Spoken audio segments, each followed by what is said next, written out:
اہم خبر ہے، نائب وزیر اعظم اسحاق ڈار نے صحافیوں سے غیر رسمی گفتگو کرتے ہوئے کہا ہے کہ محرم الحرام کی وجہ سے ایران کے ساتھ دوسرے مرحلے کے مذاکرات تاخیر کا شکار ہوئے ہیں۔ مذاکرات میں کسی قسم کی کوئی رکاوٹ نہیں ہوئی۔ مزید جانیں گے ڈان نیوز کے نمائندے امیر حمزہ سے۔ امیر، بتائیے مزید کیا کہنا ہے نائب وزیر اعظم کا؟ نائب وزیر اعظم اور وزیر خارجہ اسحاق ڈار نے پارلیمنٹ ہاؤس میں صحافیوں سے غیر رسمی گفتگو ہوئی، جس میں انہوں نے کہا کہ محرم الحرام کی وجہ سے ایران کے ساتھ دوسرے مرحلے کے مذاکرات تاخیر کا شکار ہوئے۔ جولائی کے پہلے ہفتے میں شہید آیت اللہ خامنئی کی تدفین ہے اور مذاکرات میں کسی قسم کی کوئی رکاوٹ نہیں سامنے آئی۔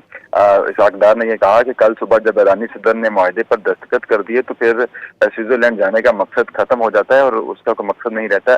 تاہم اسحاق ڈار نے یہ بھی کہا کہ 60 روز کے اندر دوسرے مرحلے کے مذاکرات مکمل کرنے ہیں۔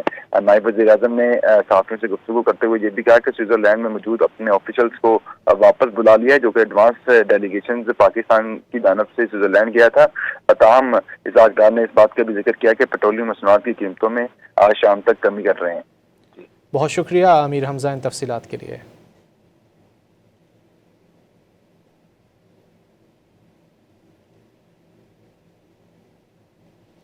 نائب وزیر اعظم اسحاق ڈار نے صحافیوں سے غیر رسمی گفتگو کرتے ہوئے کہا ہے کہ محرم الحرام کی وجہ سے ایران کے ساتھ دوسرے مرحلے کے مذاکرات تاخیر کا شکار ہوئے ہیں۔ مذاکرات میں کسی قسم کی کوئی رکاوٹ نہیں ہے۔ اس کے علاوہ نائب وزیر اعظم اسحاق ڈار کی جانب سے یہ بھی بتایا گیا کہ آج شام تک پیٹرولیم مصنوعات کی قیمتوں میں کمی کی جائے گی۔ نائب وزیر اعظم اسحاق ڈار صحافیوں سے غیر رسمی گفتگو کر رہے تھے۔